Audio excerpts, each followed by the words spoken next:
주 안에 사랑합니다. 오늘도 이 밤 주의 말씀으로 같이 은혜를 받고 나누기 원합니다. 오늘 말씀의 제목은 왜 가족보다 예수님인가?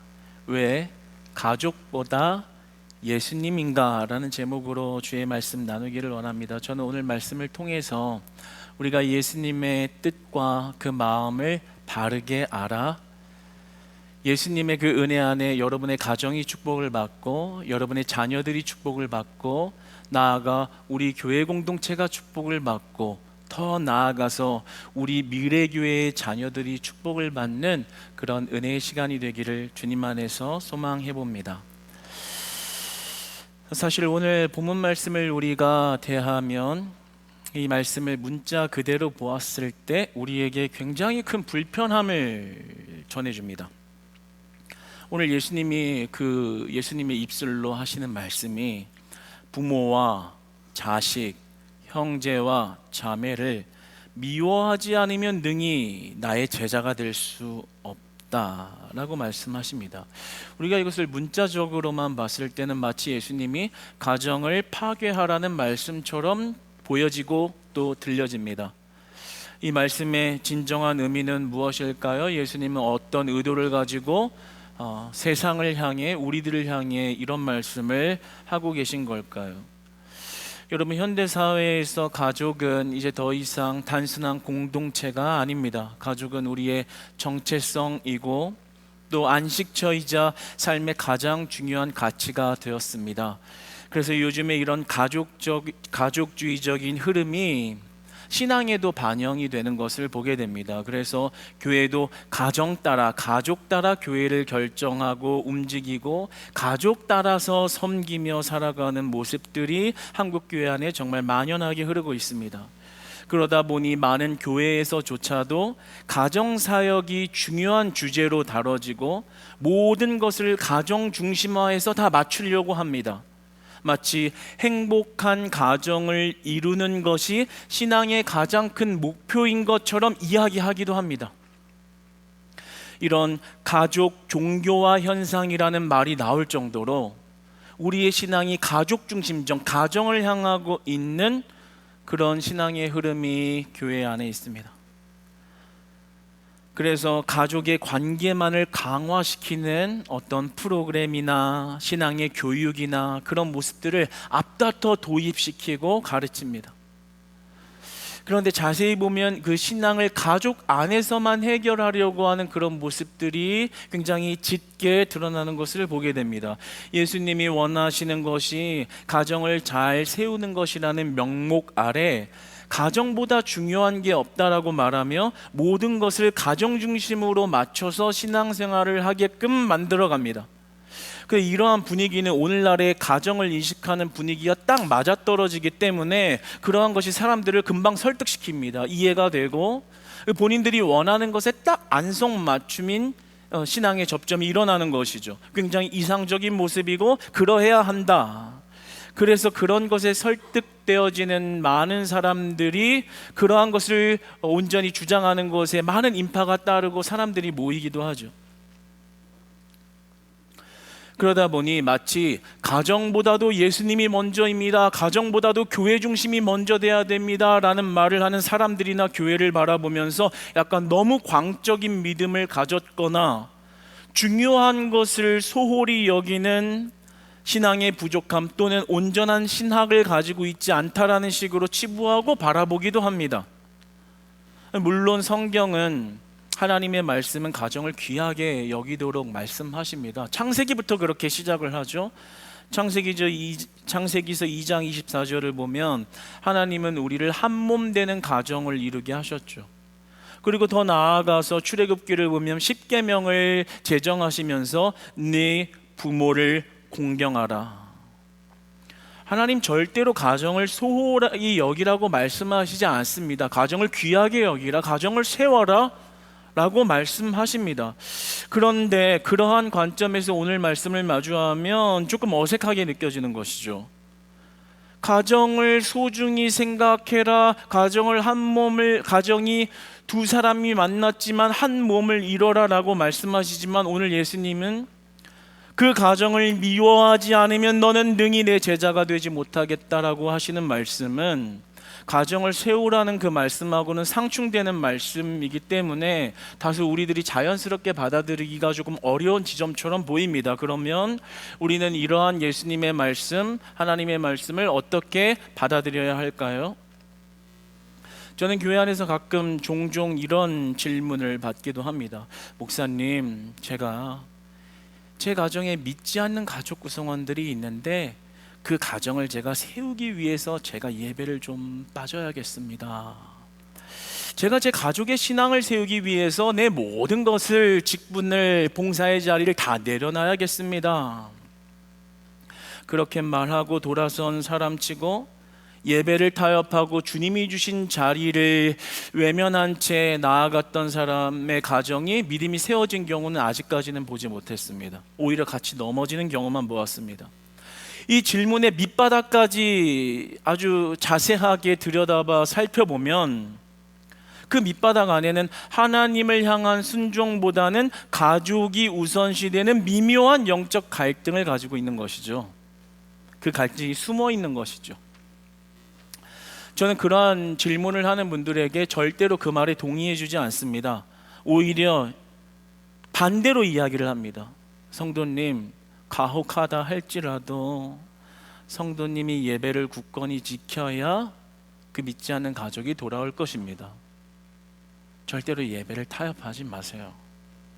1년이 지나도 2년이 지나도 예배자로서 그 자리를 굳건히 지키면 10년이 지나 20년이 지나 30년이 지나더라도 그 굳건한 자리를 지키는 모습 속에서 그이가 예배자로 돌아올 것입니다. 예배를 타협한다고, 신앙을 타협한다고 그가 하나님 믿게 되는 것이 아니라 도리어 반대로 정말 하나님이 살아있다는 것을 예배로서 삶으로 증명해낼 때 그의 마음이 돌아설 것입니다. 오히려 반대로 이야기를 합니다. 우리 한국교회의 이런 거대한 흐름에, 가족주의적인 흐름에서 우리 교회도 자유롭지만은 않을 것입니다. 그런데 이러한 흐름을 이렇게 자칫 살펴보면, 자칫 잘못하면 교회의 복음의 기능을 잃어버리고 가족 모임으로 변질시킬 위험 요소가 충분합니다. 우리가 가족의 평화를 위해 하나님보다 가족을 더 사랑하는 죄에 빠지기 쉽다라는 명백한 증거죠.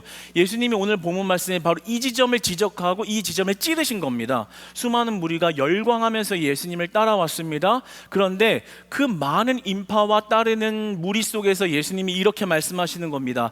이 너희들이 나를 따르는 건 너무 좋다. 그런데 어떻게 따를 것인가의 문제를 다루시는 겁니다. 따르는 거 좋다. 그런데 그들이 중요하게 생각하는 가족의 문제, 근간의 문제를 흔들어 버리는 겁니다. 가장 소중하게 여기는 가치의 문제를 흔들어 버리는 거예요. 너의 가족을 미워하지 않으면 능히 내 제자가 되지 못하리라. 무슨 말일까요? 오늘 이 미워하다라는 참된 의미를 우리가 조금 더 면밀히 살펴보기를 원합니다. 제가 참 당회장 목사님 너무나 존경하고 그 목사님의 신앙을 배워가고 따라가며 그 신앙을 저희 자녀들에게도 전수하기를 원하고 그 신앙의 근간이 우리 교회의 큰 기둥과도 같은 믿음의 뿌리가 되어 이어나가기를 소망합니다. 당회장 목사님이 젊었을 적 모습을 저도 기억하고 이 목회자로서 이렇게 헌신하기 전의 모습도 생생히 기억을 하고 있습니다. 당회장 목사님은 예수님을 따라가기로 결정한 이후에는 정말 모든 것을 다 포기하는 모습을 가정에서 보여주셨죠. 경제력도 포기했고, 건강도 포기했고, 심지어 가족마저도 포기했고, 자신의 삶도 포기했습니다. 여러분, 그런데 많은 간증들을 보십시오. 대부분 많은 간증들은 내가 뭔가 하려고 했는데 잘 나갔는데 뭔가 잘못돼가지고 그 다음에 하나님께로 돌아온 이런 드라마틱한 이야기들을 거의 대부분 간증합니다. 그런데 반대로 잘 되고 있는데 하나님을 따른다라는 그런 간증은 사실 굉장히 적고 찾아보기가 힘들죠. 당연한 건지 모르겠습니다. 부자 청년이 예수님을 따라가 구원을 얻고자 했을 때 예수님이 너의 가진 모든 것을 버리라고 하셨는데 그때 그 청년, 그 부자 청년이 표정이 안색이 확 어두워지고 결국에는 그 예수님의 말씀대로 하지 못했죠. 내려놓지를 못했죠. 그런 의미에서 저는 생각을 해보면 담임 목사님 젊으셨을 때 자수성가한 부자 청년이었거든요. 사업을 잘하고 계셨고 정말 잘 나가고 계실 때 그 잘 나가던 사업체와 경제력을 바쳤고 삶을 바쳤고 가정을 바쳤습니다. 고생 모르고 자라신 어머님 고생길에 접어들게 하셨고 자녀들인 저희 또한 시대를 역행하는 삶을 살게 하셨습니다. 오늘 담임 목사님 안 계시니까 아주 편해요. 아주 그냥 뭘 다 말하려 그래요. 다 고발하고. 자녀들 또한 이제 시대를 역행하는 삶을 살았습니다. 이게 교회 안에서도 보면 보통 자녀의 교육을 위해서 막 교회를 막 마음대로 옮겨가거든요. 동탄에 살다가 처음에 이제 분당으로 가서 그 다음에는 강남이다. 그렇게 계획하고 어떻게 옮겨갈 것인가. 자녀를 따라 믿음의 터전을 쉽게 바꾸고자 하는 그런 계획들을 너무나도 가볍게 생각하면서 자신들의 인생을 플래닝합니다. 저희는 어떻게 살았냐면 반대로 살았어요. 동탄에서 분당에서 강남이 아니라 그 당시에 목사님이 사업을 할 때는 과천에 살았고 과천에서 최고 좋은 아파트, 최고 좋은 교육 환경, 지금도 분당보다 과천이 더 낫죠. 거기서 그렇게 아주 안락하게 살았는데 목회를 하시면서는 과천에서 강남이 아니라 과천에서 시골에서 더 시골로. 그래서 나중에는 1시간에 버스 한 대 오는 대로. 정말 그 버스 타기 싫었어요. 막 먼지까지 자욱해가지고 타면 왠지 창피한 마음이 들어서 타지기가 너무 싫더라고요. 그러니까 처음에 어렸을 때는 그냥 아무것도 모르니까 그냥 그러한 이런 흐름에 따라서 살았지만 크면서 세상을 알고 뭔가를 좀 알게 되면서부터는 그 은혜가 아니라 시험이 되는 거예요. 솔직히 많은 시간을 원망의 세월로 보냈습니다. 아니 왜 아무리 목회를 잘하는 것도 중요하겠지만 왜 자녀들은 왜 생각을 안 하시고 키우는 걸까? 내가 그렇게 그런 환경에 노출되어 살지 않았었으면 훨씬 좋았을 것을, 이런 생각을 늘 하면서 살았죠. 그러면서 이런 생각이 드는 거예요. 도무지 성경은 뭐라고 말씀하시는 걸까? 성경이 이렇게 하라고 말씀하시는가? 너무 궁금한 시절을 많이 보냈습니다. 주님 따르는 게 이런 것인가? 제 인간적인 생각으로는 가족의 울타리도 좀 잘 챙기면서 어떤 그 밸런스와 균형을 딱 맞춰서 가정도 잘해, 목회도 잘해, 가정도 잘해, 이렇게 해야 되는 거 아닌가? 이런 생각이 드는 것이죠. 예를 들면 교회에는 최고의 좋은 에어컨을 갖다가 빵빵 틀면서 그 담임 목사님의 집에 가정 울타리 안에는 판넬 집에 그 달달거리는 선풍기 한 대를 놓고 지냈습니다. 얼마나 더워요. 더우니까 한여름에는 정말 무슨 70년대 사람도 아니고 런닝셔츠 하나 입고 나와가지고 밖에 있는 게 훨씬 시원한 그런 집에서 환경을 만들어 놓고 지냈다라는 것이죠. 신기한 것은 70년대 60년대 얘기하는 게 아닌데 담임 목사님 양말을 하도 오래 신어가지고 양말에 구멍이 나면 양말을 갈아 신어야 되는데 그것을 괴어가지고 이렇게 양말을 신었어요. 60년대 얘기가 아니라 제가 어렸을 때 얘기예요. 양복이 해지면 10년을 넘게 양복을 입었는데 그게 해지면 그걸 꼬매가지고 입으시면서 지내신 것이죠. 잘 나가던 부자 청년 사업가가 그렇게 인생을 살면서 저희도 그런 인생에 동참되어서 그런 희생적인 삶에 같이 넘어간 것이죠. 제 인생에 트라우마 하나가 있어요. 그 뭐냐면 고깃집입니다. 고깃집에 얽힌 한 가지 사연이 있는데 그 당시에 이제 담임 목사님 사역을 하시면서 외식을 안 하면서 살았습니다. 거의 1년에 한 번 정도 갈까 말까 무슨 날이 되면, 날도 아니었던 것 같아요. 옆에서 사모님이 막 이렇게 이야기하면 그때 겨우 한 번 고깃집을 갔는데 그때 한창 성장기일 때 아이들이 얼마나 잘 먹어요. 근데 항상 고깃집을 가면 4식구가 앉았는데 3인분을 시키십니다. 이해가 안 되잖아요. 4명이 갔는데 항상 3인분이에요. 얼마나 불만이 돼요. 일단 사실 고기가 먹고 싶은 것보다도 뭔가 그 상황 자체에 뭔가 알 수 없는 그 중2의 그 반항감과 분노가 막 뭐 아래 깊은 데서부터 그냥 올라오는 거예요. 이제 얘기를 하죠. 제가 그때도 왜 그렇게 좀 고급스럽게 얘기를 하는 거예요. 그리고 이렇게 얘기를 하죠. 목사님, 장사하시는 분들의 입장도 헤아리셔야죠. 4명이 왔으면 저 인원수대로는 시켜야 저분도 입장이 난처하지 않고 좀 뭐 벌어야 될 거 아닙니까? 고급스럽게 말했죠. 중학생 치고는. 그럴 때만 IQ가 막 올라가가지고, 그래가지고 이제 그러면 이제 담임 목사님이 하시는 말씀은 꼭 고기를 양껏 먹어야 되겠니? 이렇게 얘기를 하시는 거예요. 아니, 제가 양껏 먹자는 게 아니라 인원수대로 먹자는 얘기를 하고 있는 것이죠. 5인분은 바라지 않습니다. 머릿수대로 먹기를 바랍니다. 이렇게 얘기를 하는 거예요. 그러면 아버님께서 하시는 말씀은 고기를 시켜주는 게 아니라 밥으로 배를 채워라, 이렇게 말씀하시는 거예요. 그럼 저는 이제 안 주고 말해요. 중이들이 원래 그래요. 그러려면 아버님 왜 고깃집을 내려오셨나요? 집에서 밥하고 멸치 먹고 단백질하고 탄수화물 보충하면 되지. 아니 왜 저를 여기 데려와서 이 지경으로 내모셨나요? 그러면 이제 아버님이 하신 말씀이 1인분 돈을 안 쓰고 이 돈을 교회에 헌금하고 성도를 위해 쓰면 그것이 하나님 나라의 유익이 아니겠느냐, 말을 탁 막아버리는 거예요.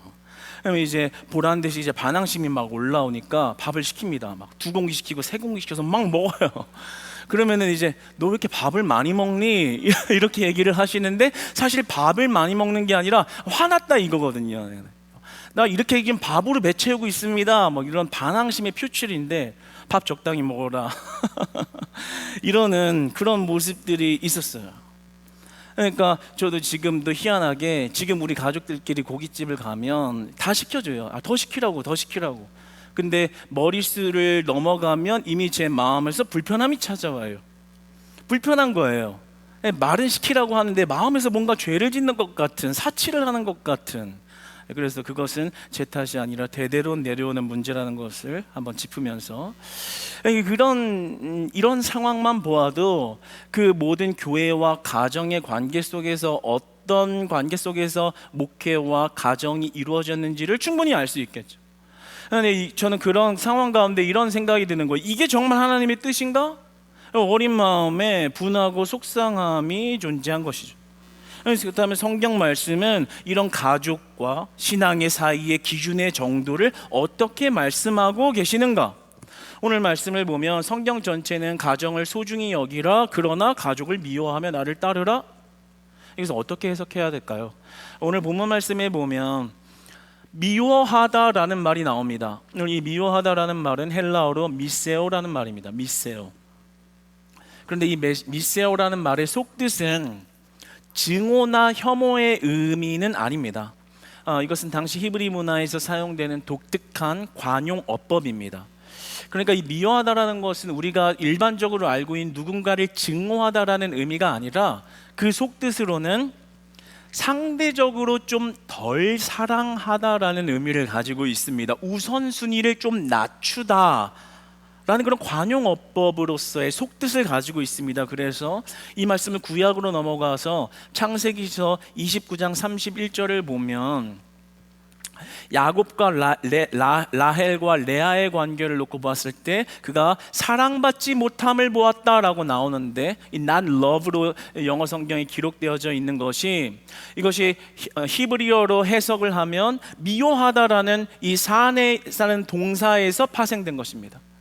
그러니까 이 말은 사랑받지 못했다라는 것은 미워하다라는 원문의 의미를 가지고 있다라는 거죠. 그러니까 증오하거나 혐오했다라는 게 아니라 라헬보다는 조금 덜 사랑했다라는, 우선순위에 문제가 있었다, 우선순위가 가려졌다라는 의미인 것입니다. 레아를 죽도록 미워했다라는 이야기가 아니라 라헬에 대한 사랑이 좀 더 컸다라는 것을 의미하는 겁니다. 다시 우리의 말씀으로 돌아와서 예수님이 너희의 가족을 미워하라, 그렇지 아니하면 너희는 능히 내 제자가 될 수 없을 것이라는 말씀은 가족을 혐오하라는 이야기가 아니라, 가족을 증오하라는 잔인한 명령을 내리는 게 아니라, 나를 따르는 일에 있어서 어떠한 인간관계보다도 나를 더 사랑해야 한다라는 이야기를 하는 것입니다. 가족을 사랑하고 최선을 다해 사랑해야 하지만 그보다 예수님을 더 사랑해야 된다. 또 다르게 이야기하면 예수님보다는 덜 사랑해야 된다라는 이야기를 하고 있는 것이죠. 그러니까 이 말씀에 예수님의 속마음을 보면 예수님을 따르는 제자의 길이 모든 인간적인 유대와 세상적인 가치를 넘어서는 절대적인 사랑과 헌신을 요구하고 있는 것을 보게 됩니다. 그러니까 성경은 가정의 신성함을 파괴하라고 말하지 않습니다. 오히려 가정을 소중하게 여기라고 말합니다. 그러나 동시에 하나님보다 더 사랑하는 것은 용납하지 않으신다라고 말씀하는 겁니다. 마태복음 10장 37절의 말씀을 한번 같이 읽어보겠습니다. 시작. 아버지나 어머니를 나보다 더 사랑하는 자는 내게 합당하지 아니하고 아들이나 딸을 나보다 더 사랑하는 자도 내게 합당하지 아니하며.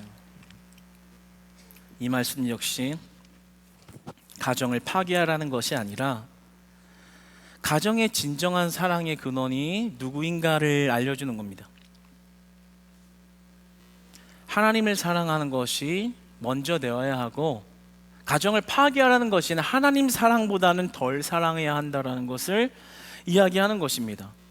우리가 잘 아는 구약 성경의 한 예를 돌아가서 보아도 하나님은 아브라함을 시험할 때 그 시험의 대상을 독자 이삭으로 정했습니다. 그 이삭을 죽이라고 하셨죠. 번제를 드리라고 하셨죠. 그리고 이삭을 바치려는 그 순종을 통해서 아브라함이 하나님을 얼마나 사랑하는지를 알아 그를 믿음의 조상이 되게 하셨고 그의 가정을 그 믿음의 테스트를 통과한 이후에 그 가정을 축복하셨습니다. 그때 진짜 사랑이 회복되어지고 그 사랑은 대대로 이어나 믿음의 기업이 되는 오히려 가정이 세워지는 축복을 그의 믿음의 테스트의 통과로 인해서 받게 되었죠. 하나님은 결국 이삭을 죽이지 않으셨습니다. 그러니까 하나님이 우리에게 미워하라, 덜 사랑해라라고 하는 말은 우리의 사랑의 관계를 끊어놓고자 하는 말이 아니라 하나님을 더 사랑하는 것이 훨씬 더 우리 인생에 중요하며 하나님을 더 사랑하는 것이 우리 가정과 자녀들에게 축복이 된다라는 말씀을 하고 계신 겁니다.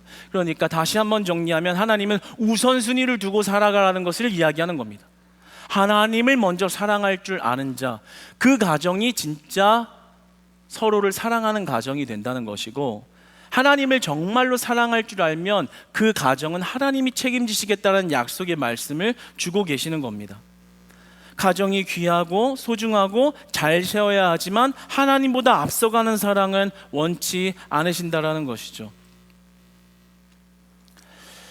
여러분, 저는 오늘 이 말씀을 통해서 여러분들이 아직 하나님보다는 나의 육신의 가정이 귀하다라고 여겨지고 아직은 하나님보다 그 가족 구성원이 더 육신의 의미에서 더 소중하다고 여겨진다면 여러분, 한 번의 해결은 안 되겠지만 결국엔 아브라함이 독자 이삭을 하나님 앞에 그 믿음의 테스트를 통과한 것처럼 우리가 이 신앙의 연단과 세월 속에서 아브라함과 같은 결단하여 하나님 더 사랑할 수 있는 자들로 거듭나고 변화되시기를 주님 안에서 축복합니다.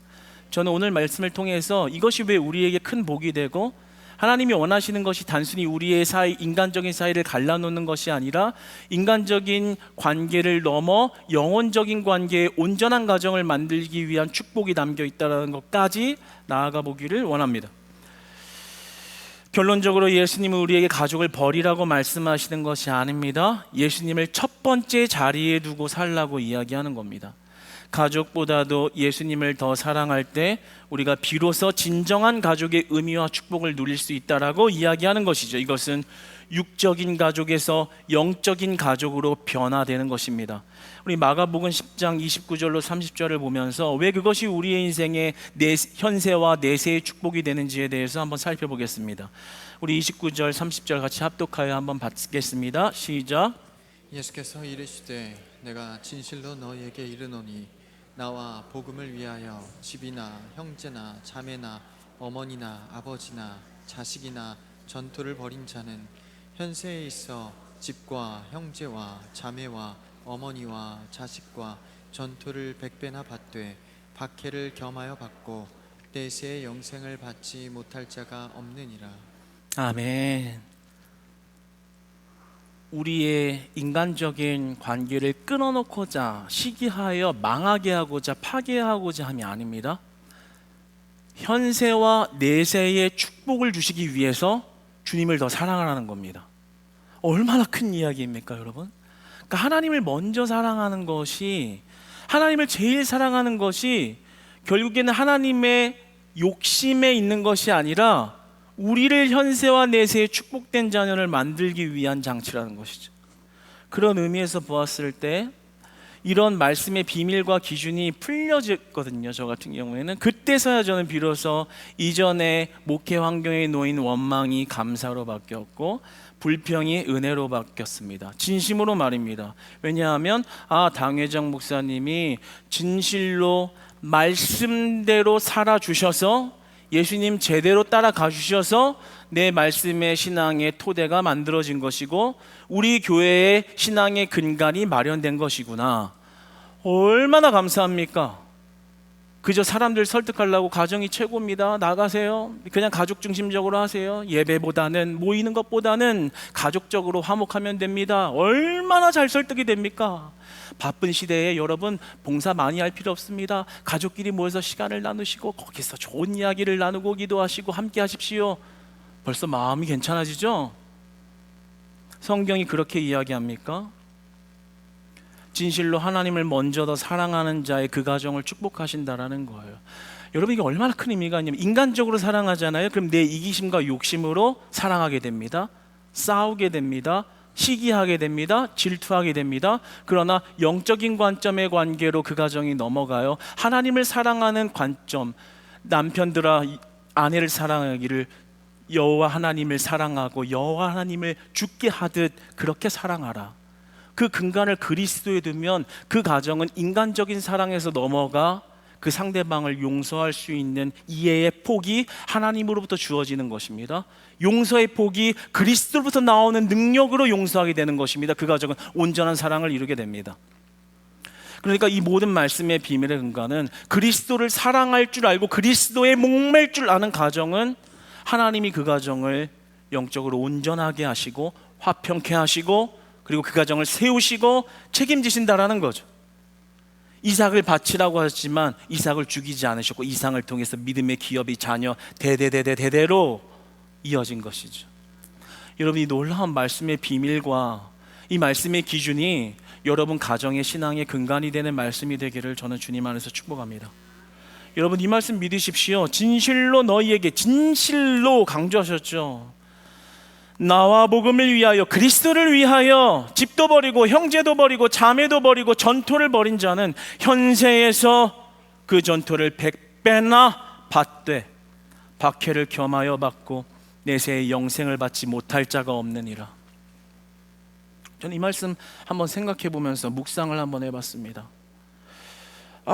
실제로 우리 집에서 집도 버리고 집보다 더한 것도 많이 버리고 가족도 희생했고 전토도 실제로 벌였으니 현세라는 것은 이 땅의 모습을 말하는데 그곳에서 그것의 100배를 받는다. 저 현찰 아직 다 못 받았거든요. 그런데 뭐 앞으로는 뭐 주시면 뭐 하나님이 주시면 받을 생각이고 안 주셔도 그만인데, 근데 이제 생각을 해봤어요. 이 말씀 그대로니까. 그러면서 그냥 한 가지 묵상한 것은 그래, 요즘에 미국 시민권이 그렇게 값어치가 있다면서요. 이렇게라도 정신승리를 한번 해봤습니다. 그래, 내가 그 시민권 있는 교포를 만나서 사모를 만나서 아이들이 시민권 2개를 얻었으니까 요즘에 국내나 국외나 시민권 하나에 몇십억이라고 이렇게 가치를 이렇게 이야기한다고 해요. 그럼 2개 받았으니까 100배 된 것 같다. 그런 생각도 이렇게 해보았는데 뭐 이것이 이 하나님의 은혜에 비교할 것이 종이 쪼가리에 불과한 것. 진짜로 제가 받은 은혜는 이 육신적인 가족의 의미를 넘어서서 영적인 가족을 얻었잖아요. 한 영혼이 천하보다 귀하다는 여러분을 얻은 것이 하나님께서 그 100배의 축복을 이미 저에게 주신 은혜인 줄로 믿습니다. 오늘 제가 목자들을 이 교육에 개강을 해가지고 목자들을 만났는데 얼마나 반가웠는지요. 진짜 우리 권사님들 옆에 앉아서 우리 권사님들 정말 가까이서 막 이렇게 인사하고 막 손잡고 막 이야기하고 장로님만 그러고 싶더라고요. 정말 마음에서 너무 반가움이 오는 거예요. 왜요? 단순한 관계가 아니라 영적인 가족이 된 것이죠. 오늘도 권사님들, 집사님들하고 교제하는데 얼마나 반갑고 감사하고 한 영혼이 천하보다 귀하다고 하셨는데 그 영혼이 진짜로 예수님을 닮아가면서 인생이 변화되고 있는 것을 보니까 하나님이 말씀하신 이 축복을, 현세에 받을 축복을 내가 이미 다 받았고 그리고 앞으로 영생에 대한 축복 또한 받았구나, 이런 은혜가 되더라고요. 사랑하는 여러분, 우리가 가족을 향한 사랑의 근원을 예수님께 둘 때 우리의 사랑은 훨씬 온전하고 순전해집니다. 이기심과 소유욕에 기반한 인간적인 사랑을 넘어 그리스도의 희생적이고 영원한 사랑으로 가족을 대할 수 있게 되는 것입니다. 그 가정을 복 주신다라는 거죠. 여러분, 말씀을 맺겠습니다. 여러분, 우리가 이제 가정과 신앙의 관계에 있어서 그 우선순위를 어떻게 두어야 할까요? 하나님을 우선순위에 두는 여러분과 여러분의 가정 되시기를 축복합니다. 삶의 중심의 자리를 그리스도에게로 옮기십시오. 그래서 무언가 가족이 중대한 결정을 해야 한다면 가족의 평안과 내 자식의 배부를 일을 위해서 선택하는 것이 아니라 예수 그리스도를 위한 선택을 과감하게 하여 가족의 성공이 아니라 예수 그리스도를 중심으로 한 선택을 할 때 그리스도가 여러분의 가정을 성공시키는 하나님의 은혜를 받으시기를 축복합니다. 자녀들 학원으로만 내몰지 마시고 교회로 내모셔서 하나님의 법도를 배워 세상을 능히 이기신 그 능력을 겸비하여 세상 가운데 나아갈 수 있는 믿음의 준비와 교육과 훈련을 시키셔서 어떠한 결정 가운데서도 인간적인 사랑보다 하나님 더 사랑할 줄 아는 귀한 자녀 만드셔서 우리의 미래 교회와 우리의 미래 가정들과 현재 여러분의 가정들의 믿음의 기업이 이 말씀의 근간대로 이루어져 현세에도 복을 받고 영생의 복을 받는 이 말씀의 은혜를 누리며 살아가는 저와 여러분 다 되시기를, 여러분의 가정 되시기를, 여러분의 부부 되시기를, 여러분의 부모와 자녀들 되시기를 주님 안에서 축복합니다.